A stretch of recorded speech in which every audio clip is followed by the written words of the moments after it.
I'm I done. love I'm it. done with all of it, Coach. We're live right now. Listen, welcome in to another Cover 2 Monday. There's nothing that's going to be said behind the scenes that is not going to be put on the show this We'll week. do I'm it sick live. and tired of all of it. We were backstage talking. I said, you know what? I'm just going to hit the live button. I'm going to hit the live button. So here we are, Cover 2 Monday. What's up, Coach, man? How you doing? What's up, Jess? How you doing, man? What's going Oh, on? fantastic. I guess I'm getting drug all over social media. I didn't even know. A lot of people are making some money at my expense, getting a lot of likes. So I guess I've made it. I don't know. That's what I'm being. That's what the streets are telling me, I guess. I don't really care. But here we are, man. Listen, the 49ers absolutely crushed the Arizona Cardinals yesterday. So a complete game. Special teams was on fire. CMC was on fire. Brock Purdy was on fire. Overall, might be the most complete game they've played outside of the Falcons. I still think the Falcons game is probably the most complete, but this was a really good one. Defense forced 3 turnovers. Just a really, really good performance. Now, I mean, listen, we can get nitpicky. I think the Cardinals have lost like 6 of 7 or 7 of 8. So, I don't understand the grandstanding and victory lapping, but such is life. The 49ers absolutely got a win. And now what's interesting is they are set up with 7 wins, 6 games left. All they have to do is get to that 10-win mark. And they've got the schedule in front of them because they have the Panthers this week. And then the second to last week of the season, they play the Bears. Both those games are at home. And both of those games could help decide whether they get in the playoffs or not. Those are 2 teams that they've got to beat. So the 49ers have it all laid out in front of them. Overall, though, what did you think of yesterday's game? Just any general thoughts that you have. Anything, whatever's on your mind, brother. We haven't talked at all today, by the way. Have not talked at all. So whatever you throw at me, it's going to be the first time I'm hearing it.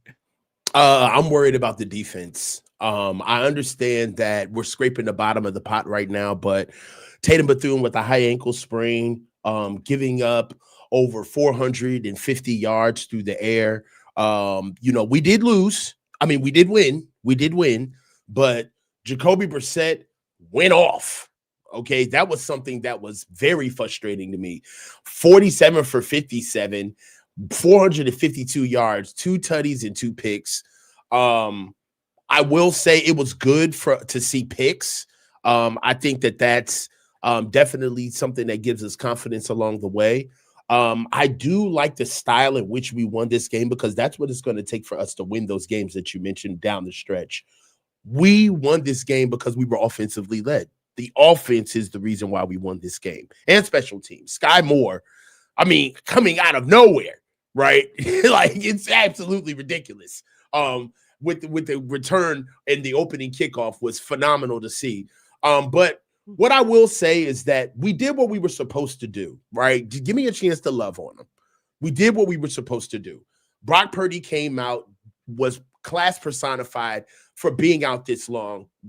Christian McCaffrey did put out some comments talking about basically Brock was vintage Brock in the sense that he performed in the situations that we needed him to. He was very efficient. Brock, like he's been in the league for 10 years. All right, go ahead. Look, I'm gonna let you go. I'm gonna let you go because you can't. I don't have a lot to say. I'm just saying that's a interesting comment. Vintage is like old school. Like, you've been around. You've done a lot of things in this league. Like, we're talking about a player who's been in the league for 4 years. But I digress. Go ahead. All right, so I'm gonna give you the American apple pie perspective on this, okay? Because sometimes when in Rome, all right, man, when you're in the throes of football, all right, you have to be able to, you gotta match the culture, you gotta match the vibe. And right now, this is a battle-torn team who has not been healthy the entire year. They have not had all of the guys that they've needed. They've lost some of their bedrock foundational players and still have won with a backup quarterback. And they finally have health. Everybody in the 53-man roster was ready to go sans Diamador Lenore, and he even was able to go that day. They showed improve. They were the hammer and not the nail. Finally, they were up. Everything worked. Everything went swimmingly. They deserve to have a no frills win. They deserve it. They're due. They're due, right? That's how I'm choosing to see this. They're due. They have earned this type of win.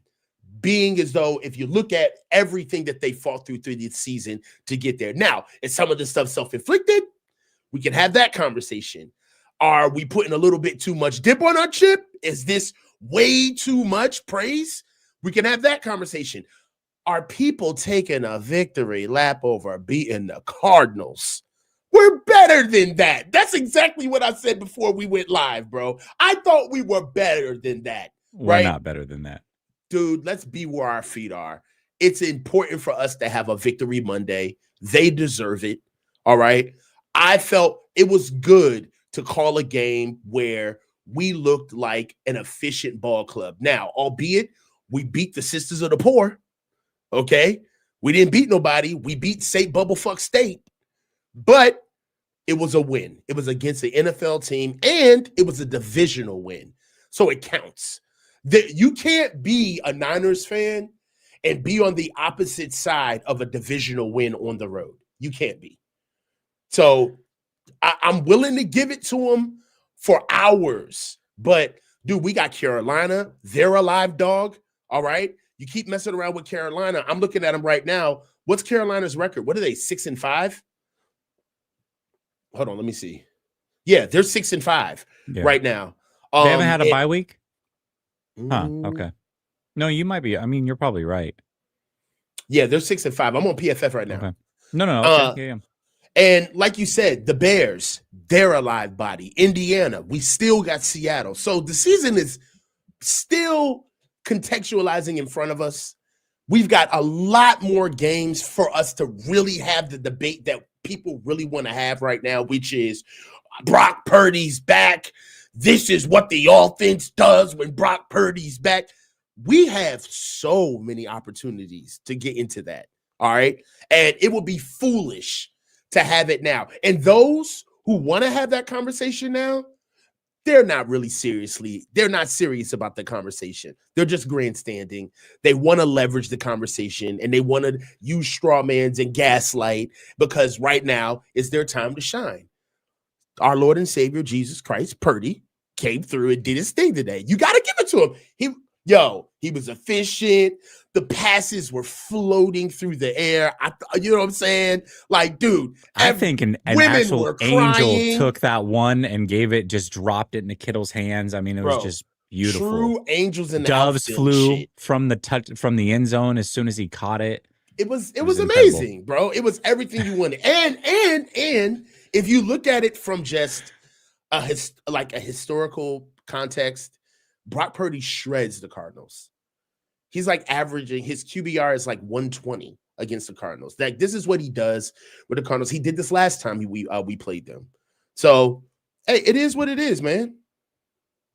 No, I mean, I think both are true, right? You can say that he had because he did. He had a really good game.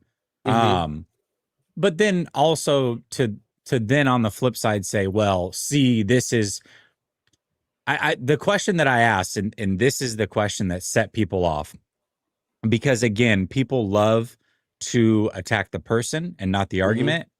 And usually when that happens, that means you've won the argument, because nobody can answer the question. What did Brock do yesterday that Mac Jones couldn't have done? That's such an antagonistic question, though. It's a real question, though. What did he do that Mac Jones couldn't have done? All right, because give me the one thing. Okay. So put it like this: the same energy that we had with what Mac Jones was doing to keep the Niners in the win column, the Rams game, both Rams games, right?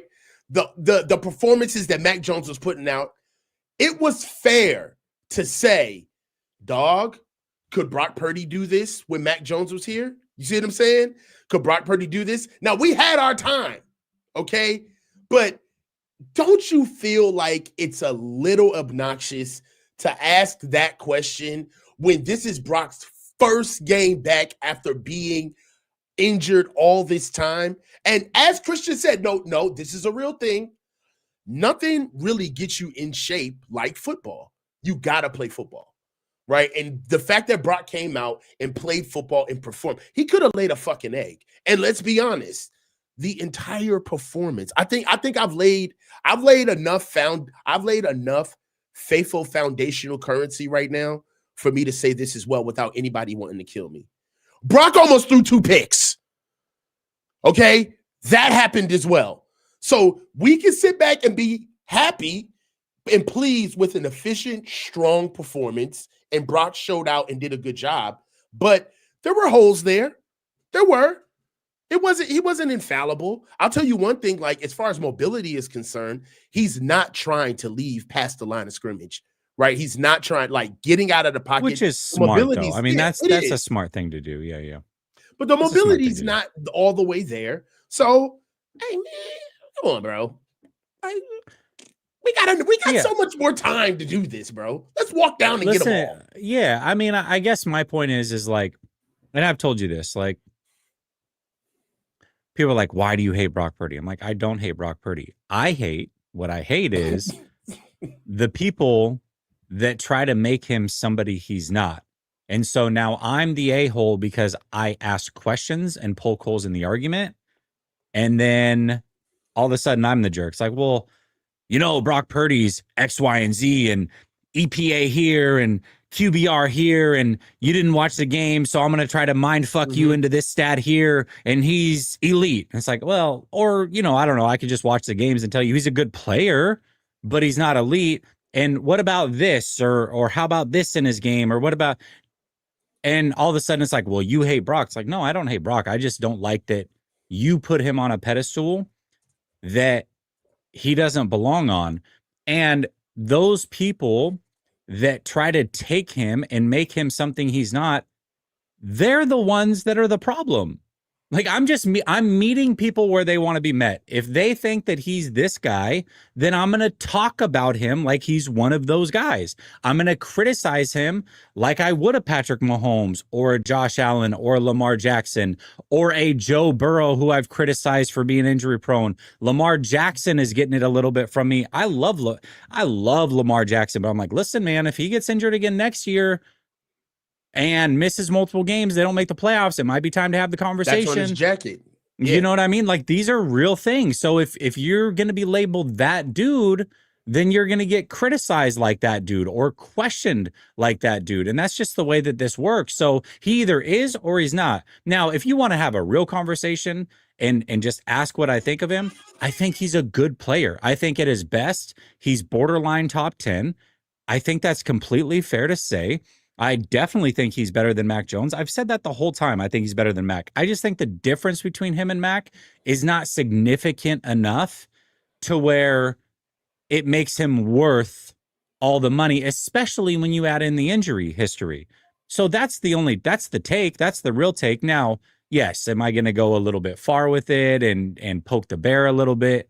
Absolutely, because I have fun with it. But the real take is he's better than Mac Jones. At his best, he's a borderline top 10 quarterback.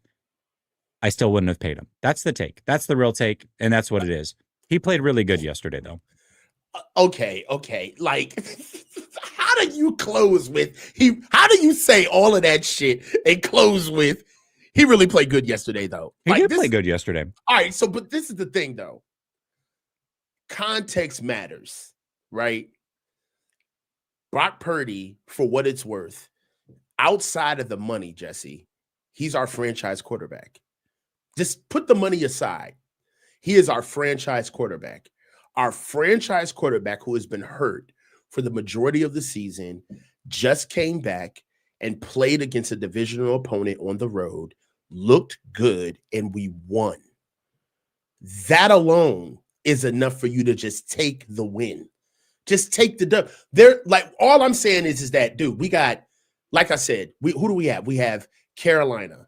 We got Cleveland. That's going to be a test. Tennessee, we're going to whoop their ass. Indiana is going to be crazy. Chicago and Seattle, the last 3 weeks are going to be tests. All I'm saying is, why are you looking at me like that? No, go ahead. Go ahead. Okay. I'm not looking at you like I'm. Yeah. All I'm saying is that having that conversation now it seems like just a bad faith take of like, I think he's top 10 at his best. Dude, he's been hurt the majority of the season. I just want to see him get through a game healthy and look like a starting quarterback, look like our franchise. Let me ask you this. The Mac Jones question aside, let's say Mac Jones isn't even here. Did Brock Purdy look like a franchise quarterback yesterday? I mean, define franchise quarterback. I guess I don't Did he know have full command of the offense? Did he take advantage of most of the opportunities that were there for them? And did he keep the ball clean? Did he look like a franchise quarterback? I think my biggest thing is protecting the football with him. And he did protect the football outside of 2 throws, but you can get nitpicky on every play. So as long as he does that, then sure, yeah, he did. Right. So I just feel like from that perspective, man, stall him out, Debo. Like, give him a week, bro. There's so many more games. Like he's gonna play out the rest of the season now that he's here. I think that's the goal, right? God forbid if he plays out the rest of the season. Yeah. Right. So, hey, look, we beat a team that we were supposed to beat. This is my thing. What would you be seeing if we lost? My God. I think it all comes down. It depends on how it all went down. Are you talking about with Brock in particular or the team? Yeah. What if we lost and Brock didn't play well? If Brock didn't play well and we lost, that would be a whole different conversation. If what Brock would you be played saying? Well and they lost, if Brock played well and they lost, then no. If they lost and Brock didn't play well, what would your perspective be? Against this team, they shouldn't have brought him back, and they should have just stuck with Mac Jones. I mean, all right. So and from my perspective, I don't care who you are. You could be Tom Brady, Joe Montana, John. You could be anybody. If you're gone for 2 months out of the year, damn near, all right, and you're coming back, there's going to be remarkable rust if you're coming back. So even if Brock had a bad game in this game, he deserves a game. You don't think he deserves a game? I think Brock was, and I've said this the whole time, I felt like Brock coming back was in an impossible situation. All right. Because Mac, especially after last 2 weeks, really, because they won and then they lost to the Rams, but he looked really good against the Rams, especially now that we saw what Sam Darnold did against the Rams. And then we remember what Mac Jones did in 2 games against the Rams. Brock was in an impossible situation from the standpoint of if the scenario that you laid out happened, he would get crushed. If the scenario that played out happened, which is he played really well, but it's just the Cardinals, right? And if they had lost, even if he had played well, then it's like, well, they won with Mac, but they can't win with Brock. No matter what, I just felt like Brock was in an impossible situation. And so I'm willing to let it play out. But again, I'm meeting people, like the question here is, why have these combos after the win? I'm just meeting people where they want to be met. These are the conversations that are being brought to my doorstep. So I'm having the conversation based off of what is being brought to me. What is being brought to me is that, see, Brock's elite. Look at what they did. Most points scored without the context of, I don't know, starting the ball on the 1 yard line to start the game, and, multiple interceptions that turned into getting the ball past the 50-yard. Like, none of that context matters. It's just they scored the most points. The special teams and defense performs better because Brock is just simply on the field, and that's what it is. So it's like, well, if we want to have that conversation, then let's have the dumb conversation. But if we just want to talk about Brock in totality, I felt the whole time like it was an impossible situation for him. I really did. I understand that. I just, we've been involved. I don't like to throw around like I'm fucking Lombardi or something, but I've been involved with football for the majority of my young adult life. And what Christian said is true. If you're away from the game and you're not playing, especially during the season, like, dude, that's like trying to hop on a moving train. It really is. Like, everybody's moving way faster than you. Like, it's not even like they're in shape. There's a whole nother tempo once everybody is like in the middle of the season, right? And being able to pick up and perform, I know, and Kyle did it. Another thing that nobody brings up, and if we can be meticulous on finding things about Kyle that we can critique him on, then we can be meticulous about finding things about him that we can, be positive about. Kyle called an amazing game for Brock. He Oh, dialed yeah, up. He dialed for it up. sure. He dialed up an amazing game plan for Brock. He made it comfortable for him. Brock was comfortable, and a lot of that was due to how Kyle called up the game. He did a phenomenal job. So But I'm glad. that's exactly what he should do, right? To your point, when you haven't played in as long as Brock hadn't, Mhm. you don't just come out and start firing 3-pointers, Yeah. half-court shots. You got to get some layups, man. Just see the ball go into the basket. That's all you got to do. Get some free throws, get the easy stuff, and then you get that confidence. Like when you look at what he did, there wasn't a throw that was special or anything yesterday. Now he did make a really good throw to Kittle for sure. Definitely deserves credit for that. But he operated within the offense. And this is the biggest thing with Brock Purdy. And this has always been my biggest critique of Brock Purdy. Just play within the confines of who you are. You don't have to be somebody different. Just be you. When people talk about Brock Purdy, they compare him to guys like Drew Brees. And it's like, well, Drew Brees was super methodical. He won the game with his mind, not his athleticism. And he made the right decisions repeatedly, was extremely accurate, and didn't put the ball in harm's way. That's not Brock Purdy. Brock Purdy does put the ball in harm's way. And even yesterday we saw it. And it's not every quarterback makes mistakes. It's just the YOLO plays. It's when they come and how they look, that it's on first down on a regular basis instead of third down and you're doing an arm punt. Or, when it is first down and all you have to do is you got outside the pocket, you made a play with your legs, just throw the ball away. But instead you want to throw into double coverage. It's like, why, man? Why do you got to do all that? If you just throw the ball away there, that's the smartest thing you could do. Live to play another down, and then you can be labeled the cerebral quarterback that everybody wants you to be. But when you have those YOLO plays and you're not that guy, that's where the issues come in. And so that's all I've ever wanted to see from Brock is that he just plays within who he is. You can't go out there with a game manager skill set and a gunslinger mindset, because that's exactly what got Jimmy G in trouble. That's what I always hated about Jimmy. It was like, man, you don't play the game with your mind. What I like about Brock is he does play the game with his mind. I think he does a lot of pre-snap checks. He does a good job when he turns his back to the defense.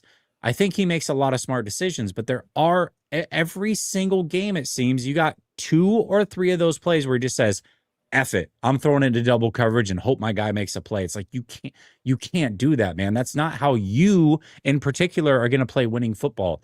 Josh Allen struggles to play winning football when he does those things. Now, on the flip side, Josh Allen is the type of guy that can make 2 dumb plays like he made yesterday, and then get 6 touchdowns, right? Like he overcame it. But even I'm in messages going, listen, I love Josh, but that was a dumb play. What is he doing there? Yeah. You know what I mean? It was whack. Why are you throwing into double? Why are you in scoring territory and you're just throwing the ball up for grabs on second down to be picked off? Like, that is the dumbest thing ever. It's dumb for every quarterback, especially when you're not a guy that can just put the cape on and take games over. That's not who he is. So play within the confines of who you are. And if he did that on a regular basis, man, there would be really nothing to criticize. But those YOLO plays are what is the bugaboo every single time with him. Every time.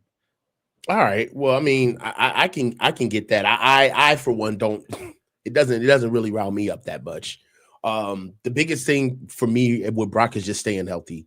He's got to stay healthy. And honestly, what he can't change, and for me, it's just Brock's arm strength. I think that half of Brock's 90%, honestly, of Brock's issues, if he had a stronger arm, would be done. He'd be the perfect quarterback, honestly, if he had a stronger arm. In my opinion, I'll close this out, or not close this out, but I'll bring back the topic to your initial question, which is, could Mac Jones have done what Brock Purdy did yesterday? And the answer is yes. We know this. Brock, he probably would have done more because Mac Jones hasn't played with everybody. So he hasn't played with this iteration of the offense. So that I don't know what that means though. You know what I mean? Like, what does that mean? Does that mean that because Mac Jones possibly could have did a better job than Brock Purdy against the bum ass Cardinals, that, oh my God, now we have a quarterback controversy? I mean, what does it really mean that Mac Jones has had a couple of good games with us against slack teams? Well, I mean, the Rams are a slack team. I mean, that's twice he played well against them. That's true. Twice. The Rams kind of solidified it. He had almost 700 passing yards, 5 touchdowns, and 1 interception in 2 games. One of those games without George Kittle, one of those games without Jawan Jennings, both those games without Ricky Pearsall, Brandon Ayuk. I mean, I don't know. I mean, he proved a lot. Again, the debate is not, is Mac better than Brock? The debate has always been the exact same, and it's going to remain the same, which is Brock worth being treated like a franchise quarterback? And to me, the answer is unequivocally no, and it's always been that way, period. That's all it is. So, I mean, I feel like that's the larger conversation, but contextually,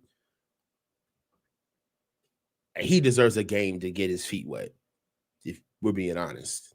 Yeah, listen, if we're going game by game, and that's why you said, well, I don't know how you can say all that and then say he played well, because if I'm looking at it within the confines of just the game, Brock played really good football. Like there's not a debate about that. There's no argument about that. There's no pushing back about that.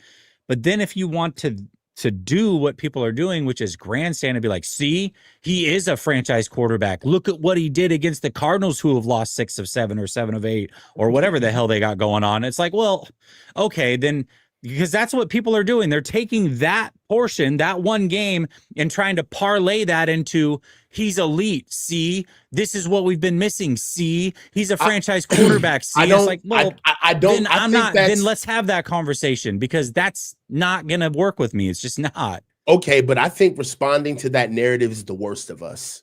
And if you look at Forever Faithful podcast, and like that's really the energy, bruh. He took us to the Super Bowl. Like, look at that.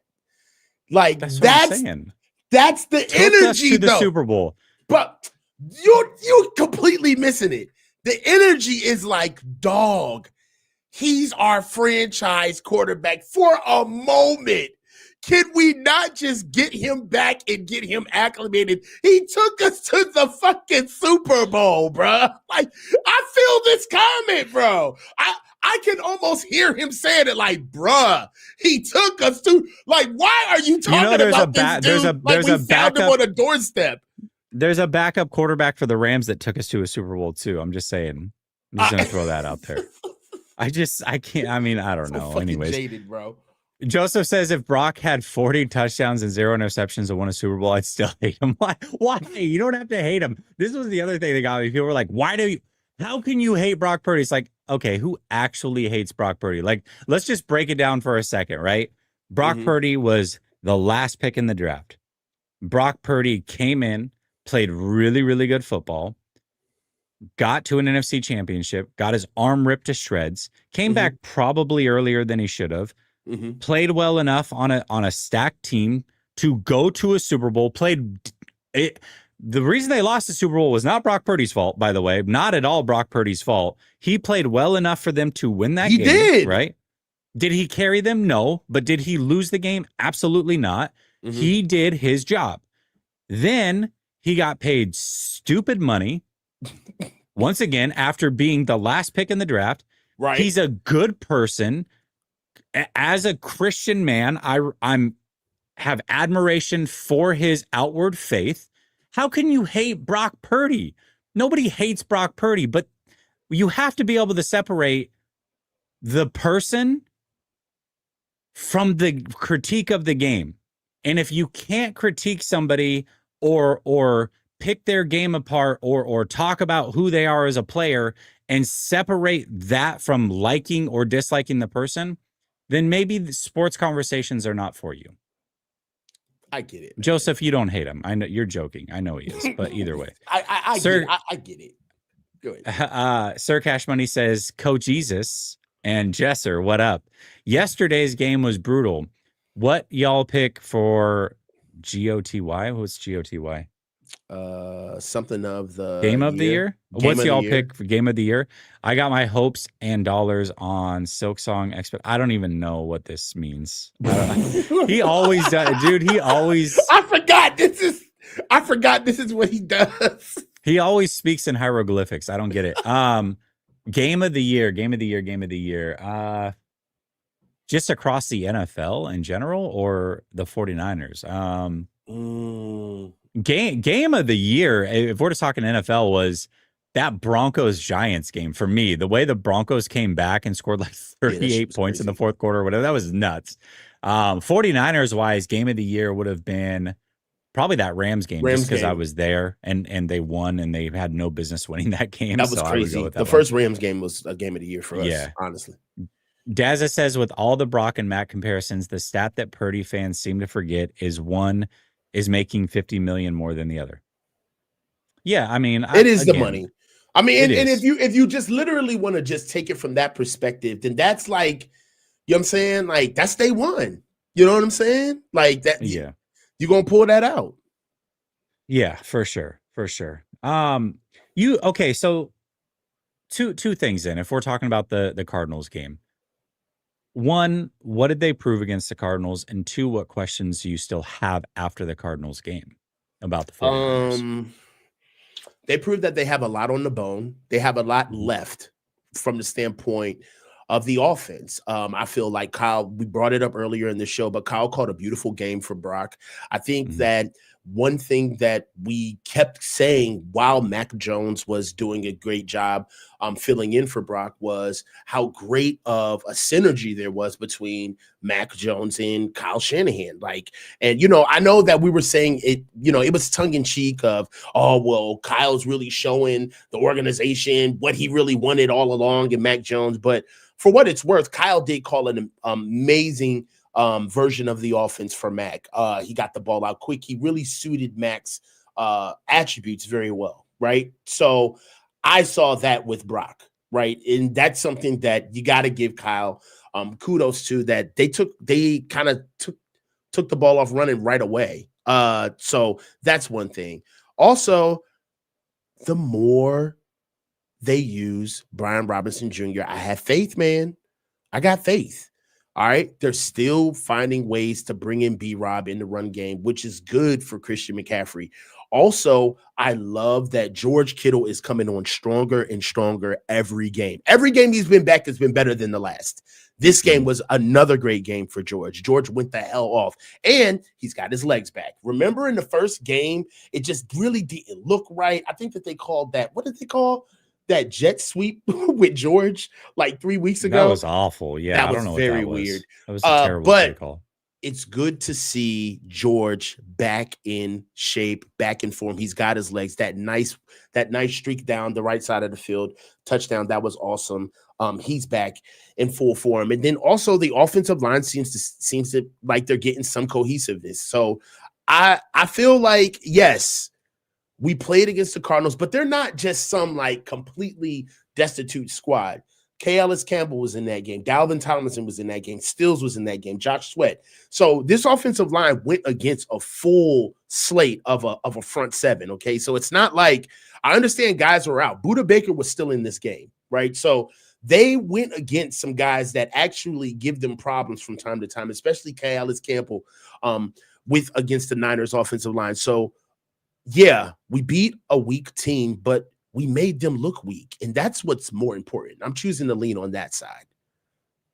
I think that's my biggest takeaway, is that they didn't play a tight game against a team that they shouldn't play a tight game against. If the 49ers are a team that is truly vying for a playoff position, you're playing a team that just got smoked by the Seattle Seahawks, was without Marvin Harrison Jr., their second best wide receiver is out for the year with a torn ACL or what have you. They're without their best corner.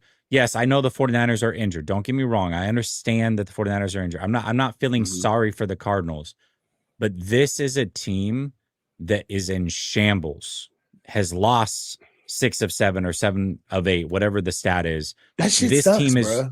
they're going nowhere. And so if you had let them hang around in that game, that would have said more about you than it does about them. And to start that game with a 98-yard return and punch it in play one and establish the dominance early, never really be tight in that game, that's exactly what you want to see from the 49ers. So for me, that was the biggest takeaway. They did exactly what they should do if they are a team that is fighting for the playoffs and you're playing a very, very bad Cardinals team.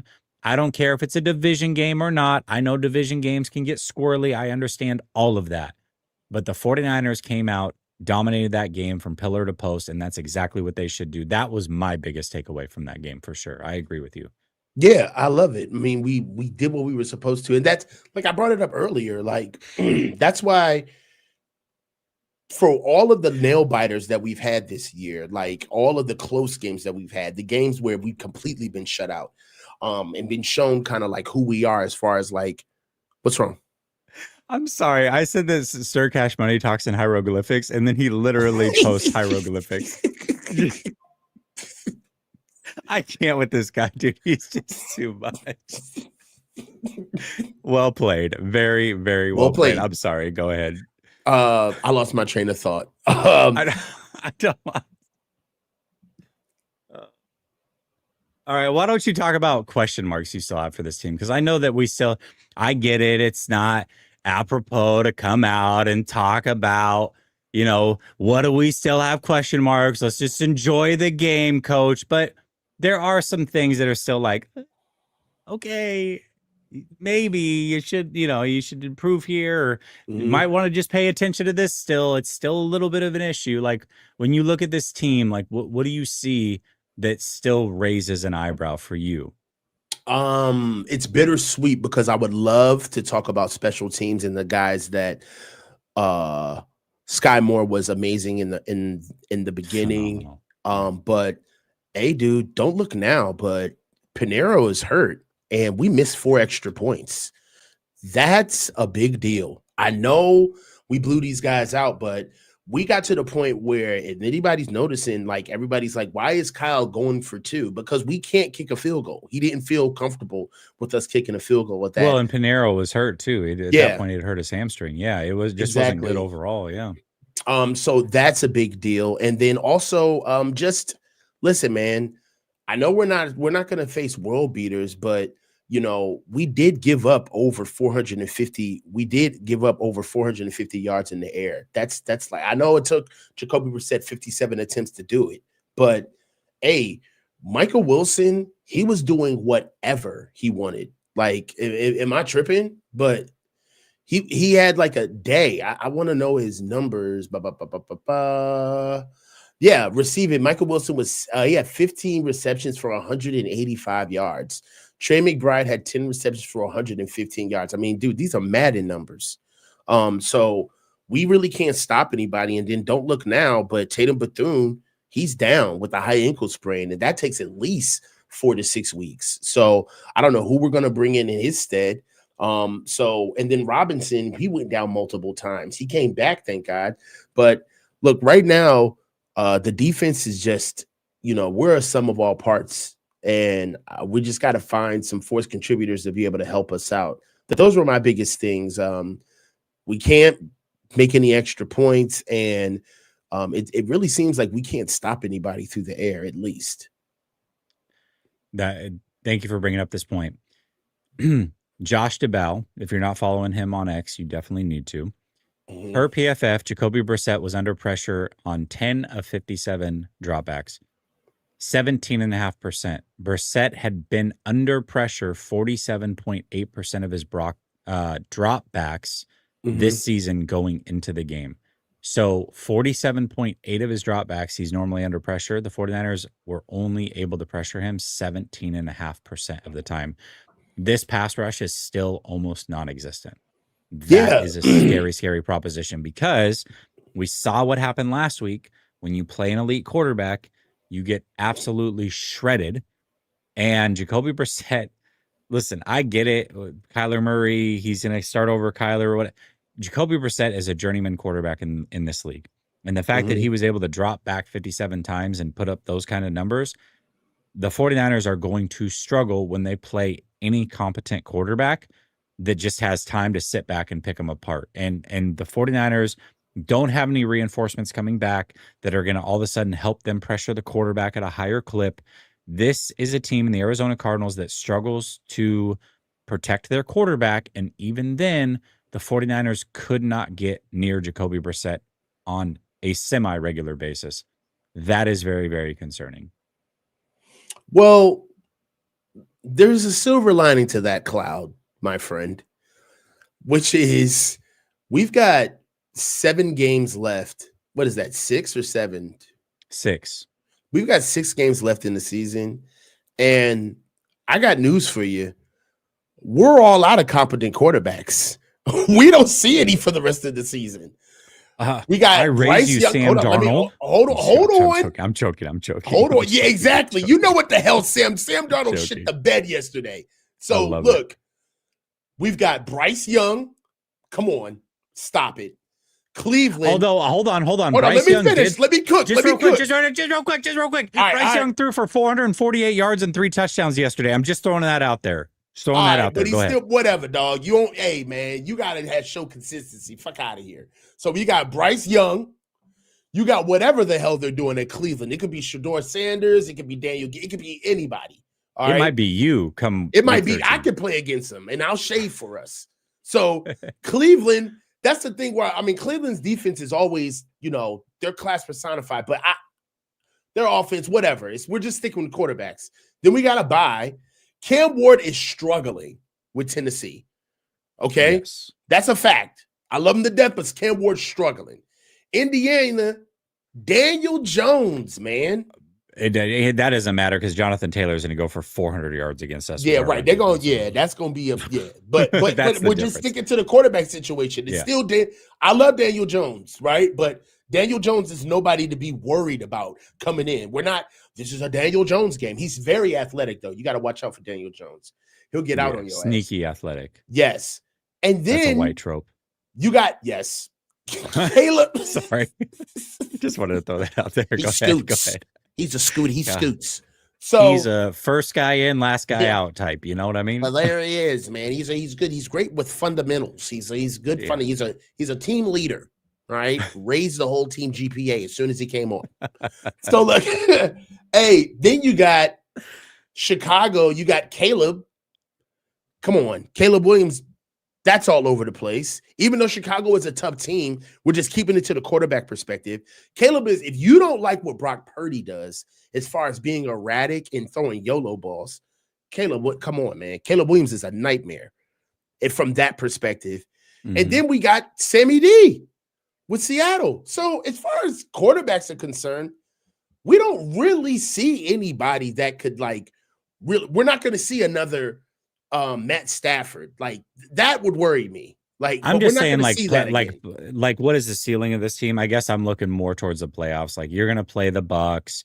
We can say what we want about Jared Goff, and maybe the Lions don't even make the playoffs at this point. But if they are in the playoffs and you play Jared Goff and you don't pressure him, he's going to cook. He just is. Baker Mayfield is going to dice you up. Matthew Stafford will dice you up. Eric is hilarious. Coach, what happened? He said coach is listing a bunch of quarterbacks better than Jacoby Brissett.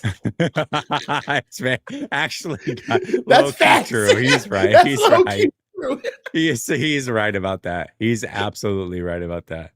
Yeah, you're good call on that one. That's true. That's true. Actually a good point. It's true. Very good point. I'm just saying, when we look at Bryce Young and the numbers he put up yesterday, I'm like, are we sure he couldn't do that against this 49ers defense? Are we positive? Because Jacoby Brissett just did it. So if he went for 448 and 3 touchdowns against a Falcons defense, which has been getting after the quarterback this year, and we can't even pressure, Bryce Young might do that again next week. It might be, and not to mention, Dowdle has put up 200 rushing yards damn near twice this year. So, they could be a complete juggernaut as far as I'm concerned. Yes, the Panthers against this defense, the 49ers defense, the defense just concerns me overall. It just does. At some point, you run out of horses, and it's not anybody's fault. It's just you're down so many players, man. I know. You're right. You're right. We got It's a a good barn. call. We're trying to hold on to the land. The deed is up for auction. Shit. Mhm. Horses. All right, Trying let's get some sleeper real quick. Golly. All right. Use promo code LSS to get a 100% deposit match of up to $100. If you use promo code LSS, you can also get a free $20 entry without even making a deposit. Link is pinned to the top of the description. Let's make these picks real quick. Listen, I don't even know what this is here, but all I know is if this somebody's soccer? supposed to get no, it's not soccer. This is professional gaming. If somebody is supposed to get 31 and a half kills and that's the more or less, and you're giving me a half, I'm going to take it. I think he'll get at least one kill. What's your kill Whatever death that means. ratio, bro? Yeah, bro. Sorry. Actually, you know what? I'm not going to do that because I don't even know. Josh Allen will get one passing yard. There we go. That's the freebie I'm taking. Okay. James Cook, more or less 68 and a half rushing yards. What do you think? Against the Texans on Thursday. Less. Oh, I like this. That's gutsy. Okay. Ooh, Will Anderson. Does he get home? Does he get a sack? Yes. Okay. And last but not least, Nico Collins, 66 or 76 and a half receiving yards. That's a yes. Come on. Yep. This guy's an absolute beast, and that Buffalo defense is atrocious. It's all right, we're going to bad. do 10 on that one. 10 to win 75. We're going to submit that entry. You got 5 minutes to cancel. We're not going to cancel. We always let it ride on Last Second Sports. You can tail us, you can fade us, but either way, use promo code LSS when you play Sleeper, the fastest growing fantasy football app, and, have a little skin in the game. All right, Coach, let's read these super chats real quick. Too Much Sauce says, is Sky Moore a bona fide returner now? No. Yes, for the 49ers, because the 49ers haven't had a good returner in a long time. So he's better than what we've had. Trent Taylor was a returner once upon a time for the 49ers. He's no Ted Ginn, I'll give you that. But as far as what the 49ers have been dealing with at returner, yeah, he's about as bona fide as it gets, I guess. As far as consistency is concerned, I love what B-Rob, when they had B-Rob back there. I like B-Rob as a returner for us. That's fair. I like B-Rob too, but they got them both back there. Braun Sausage says, see you on a round table. See you at round table. Round table sports. Yeah. Go Hawks. Yeah. Braun Sausage, man. He's a Hawks fan. Oh, I can't listen. So we talk about the Brock Purdy thing. I was all on Sam Darnold's neck going into this week's game. Everybody on the panel wanted me to apologize and just bend the knee that Sam Darnold is better than I think he is. Have you had this show yet? Oh no, tomorrow. I cannot wait. I'm watching. I cannot I'm tuning wait. in. Here's the funny thing, Coach. So when your team wins, you're supposed to wear sunglasses. I haven't wore sunglasses all year. I'm going to wear sunglasses tomorrow, but not because the 49ers won, but because Sam Darnold sucks. That's why I'm going to wear sunglasses. So I can't wait for that. All right. I want winners. Is it me or is Brock sailing most of his passes? Don't say that, man. Did you see the box score? Do not talk about what you saw with your eyes. What did the box score say? I want winners. That's all that matters. Alex says our offense needs to start fast and use the run game with multiple running backs. Also, what do y'all feel about our linebackers with Tatum being out for a bit? It's scary. It's very scary. I mean, they're one more injury away from, I don't even know who would play for this team. The linebacking core. Here's what's crazy about this, Coach. Last Monday, you talked about how bad the linebacking core was for this team. Yeah. And here we are a week later, down Tatum Bethune. We're not expecting it to get better without Tatum Bethune. So, no. I was over here looking at the depth chart right now, trying to figure out who the hell would even come in. It's bleak, man. And at some point, like I said, we're injured on defense to the point where how do you honestly assess them when you know what they have? Like, honestly, I don't even. Like, how do you look at the defense and say, hey, man, we got to get off the field on third down, and we can't even touch Jacoby Brissett? I'm waiting to see what they come out with, right? And see how they get this done, because they got their homework to do. This is a lot. Yeah, it is a lot, and it's not getting any easier. That's for sure. Okay. Gaza says, why not play CMC and B Rob on the field together? Because Kyle used to do you all right, you may or may not remember the play, but there was a one play where Kyle Juszczyk went in Didn't know motion what like he was doing. 400 times. I I was remember like, that. what in the hell did I just watch? It was like you know what I want to do? I want to retake the play, and you know, like the sound, I want to Yeah. do that and like incorporate that as he's running back and forth in motion. That was the funniest thing I've ever seen. Like, what is he doing out there? Because Juice needs to be on the field. That's why. Yeah. I just think that they trust him. It's all about trust with this squad, man. It's what they want. And hey, you know what? Now that we have the information, it's not as if they don't see what we see as well. They let Juice go, and I feel like Kyle wanted Cam Scatterboo. I think Cam Scatterboo would have been the Juice role, bro. Yeah, that's a possibility. It's a possibility. Savage AF says, at least we don't have to worry about bringing Moody back. Washington signed him. I'm sure Debo loves that. I hope he misses a kick and then Debo just walks by and is like, finish what I started. no, yeah, exactly. It reminds me of the what was it, the Dave Chappelle skit when he did the My Cribs, and he like goes in, he's got the sweatshop, he's like threatening him. That's Devo. Yo, can you imagine it, like during a game if Moody misses the kick and Debo just walks up rolling his sleeves back? I got it, everybody. I've done this before. I know what I'm doing. Jake, get over here. Grabs him by the scruff. Again? Oh my gosh. Again, Jake? Alex says Christian Wilkins is a free agent. Should we consider? I don't know why he's still I gotta imagine he's not healthy. He's injured. Get he had the weird stuff, but he's just not healthy. There's no way somebody would pick him up. He's too talented and too young of a player. It's weird, whatever, but he's still too talented to not be picked up by a team. He's injured.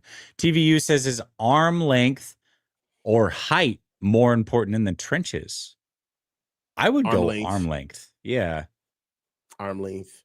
I said it with a question mark because I wanted you to like back me up on that. You can go, if you got long arms, you can do everything technically, and you can get a guy off you and be able to get inside of his pads first with long arms.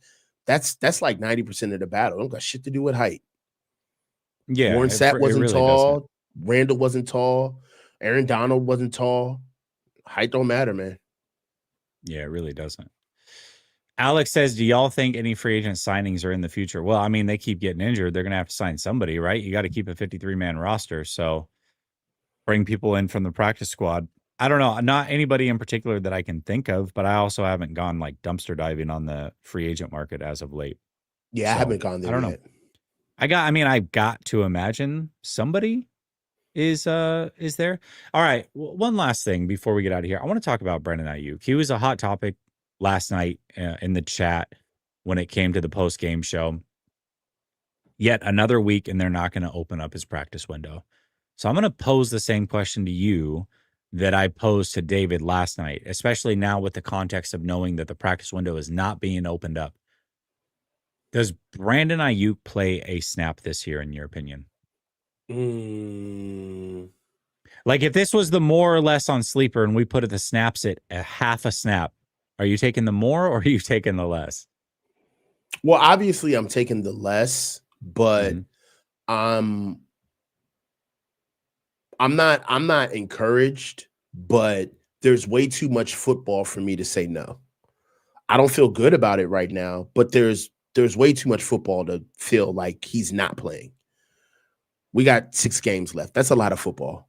So it doesn't look promising because obviously we're looking at every indicator moving along and not opening the practice window. I think what he has to do, he has to practice for 4 weeks or 3 weeks. 3 weeks in the practice window. I mean, you have, once they open the practice window, they have 3 weeks to activate him or he's done for the season, basically. Right.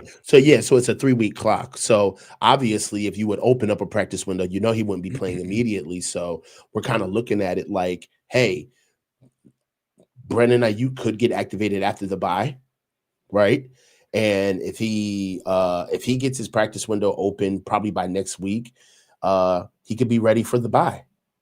After the bye, he could be ready to go by Indiana. So when you have when you're dealing with a player like Brandon Ayuk, especially with the money involved, you look at every possibility along the way, right? You just don't lean onto your own understanding. Now, yes, it does not look good right now. It's kind of looking like he's not going to play this season. But for the caliber of player that he is, you've got to exhaust every possible situation. And with 6 weeks out and a bye still there, we still have a bye. You got to wait. You still have to wait. Use a little bit of patience. I think that's the play, right? If I'm the 49ers, assuming health, you open his practice window going into the Cleveland game. He practices all week, doesn't play. Then he has the week of rest for the bye so that he can kind of get his body right. Then he practices and plays against Tennessee to get ready. And then for that 3-game final stretch, at least he's got a game under his belt. He's gotten his cardio up over a 3-week time span, and he's ready to go against that tough 3-week stretch where you got the Colts, you got the Bears, and you got the Seahawks. That would be ideal, right? If I'm looking at it. Again, is he healthy? There's a lot of questions there. I think Brandon Ayuk does play this year. I really do. And I also think that there might be an element of gamesmanship here. If you believe that Brandon Ayuk is a player that they want to trade this offseason, I know a lot of people do believe that. If that's the case, you want to play him to showcase him and let everybody know he's back, but you also don't want to risk playing him too much and getting him re-injured, because then you're definitely not going to be able to trade him. So well, that was going I to be think that my there's next something point. there too. Okay, yeah, go ahead. that was going to be my next point. For those of you who are saying BA is done and ergo, I feel like there's two in the same. Everybody who thinks that BA is not going to play anymore also believes, most of them anyway, also believe that he's going to get moved, right? So there's not a lot of people that think, oh, well, BA is not going to play this year, and they're probably just waiting for him to play next year. There's people where the crowd that thinks that he's not going to play for the rest of the season also believe that he's never going to play for the Niners again. But that doesn't make sense for what you just brought up, is that the Niners, they're going to want to get a full haul for BA, and they're going to have to show that he's healthy. So he's got to play, right? They can't wait until the next year. He's got to play. So for me, it doesn't even make sense to shut him all the way down if you don't want to use him, because you're going to have to show, if you do want to use him, you got to play to show that he's actually healthy. So I believe that they're really being cautious with this. If you just look at it from a glass half full perspective, what if they rushed him back and BA got hurt immediately, dog? Do you understand how, come on, dog, it would be ridiculous if the Niners can't keep their guy healthy, $30 million a year, another year down the drain. So to be honest with you, there's a lot of ways to fuck this up. And for where we are right now, again, the same way we felt like one player wasn't going to, help us or sink us as far as giving up assets or hurting the team as far as the trade deadline was concerned, and we felt that way, then why do you feel that way about BA? Yeah. I hear you. Him coming back is not going to miraculously change all of the injuries and the people that we have out this year. So if you're the Niners, you've been doing this with two guys, really, Brock and BA, where you're saying, look, man, you guys are real assets. You're our future, right? You guys are the youngest of what was the core, all right? And we paid you as such. So the last thing we want to do is double down on stupid and rush you guys out here in like a not necessarily a meaningful season, right? As far as championships are concerned, every season matters, but you understand, like, we're not in the hunt. We don't have huge championship contention this year. So I'm willing to wait it out. Frisco Shill says if BA plays and does well, what do you think the Niners can get for him this offseason? A third. I was gonna say a third. Maybe it could be like one of those, escalator trades where it's like, hey, it's a third, but if he does X, Y, and Z, you get a second. Maybe you're definitely not getting a first for BA anymore. That ship has sailed. The 49ers are really, really good about this, where they only want a player for another year or two. And instead of taking a really high pick for him, they just wait until their value is trash and then they get rid of. I don't know. I don't understand. I like Gojira Von Jinx's comment. BA can't help the worst defense in the NFL. He doesn't have anything to do with that. Very, very true. Very true. Keith the Unbeaten says, yes, Jesse and Coach, we back like cook crack. In the JanSport backpack. Let's get it. Nice. Well played. Well played. All right, man, Coach. Another good show, man. I love doing these shows with you on Monday. I can't wait till next week. Next week, actually, we're gonna have to try to find another day to do it because we play on Monday. So we're not gonna be able to do the show on Monday, but we got to get this show in, man. We have to find a way because next week's game is huge, bro. It's a huge, huge game against the Carolina Panthers. Because if they lose to the Panthers all of a sudden are in the driver's seat ahead of the 49ers for that final playoff spot. So this is a game that they absolutely need. It's going to be a good one. 49ers are at home, so you feel good about that as well. Yeah, Harris, post-game reaction? Who you doing post-game with? I always do it with David, but we could do it. Okay, I like it. This is a good idea. Although, yeah, we'll see. I'm not going to hold Coach to this because Coach does like a whole 3-hour game before this. That's true. So, that's true. We'll see. It might be a lot. We'll figure out a day to get in the show though, because it absolutely has to be done. I wish we had the bye. Good suggestion though, Harris. That was fire. Yeah. I wish we had the bye week after this because then it would be really easy to figure it out. So, anyways, we'll figure it out though. All right, y'all. Listen. I'll be back tomorrow with Sunil. I know you got your show tomorrow with Chunder Boy, I believe. Yeah. Am I correct about Neutral that? Zone. See, I'm figuring out the schedule. So make sure you check that out on Coach's channel. You can definitely come in and check out the show with Sunil and I tomorrow. Spider369 says, any chance that we draft Drew Alar? Maybe. I like Drew Alar. A lot of people don't. I wouldn't draft him in the first round for sure, but if he's available in the second, I wouldn't mind having him. I don't think the 49ers draft him, though. I think that's too steep. They would rather draft a running back that they're not going to play or something. I think that's more up their alley. So anyways, all right, y'all. Have a blessed night. Talk soon. Much love. Peace. All right, brother.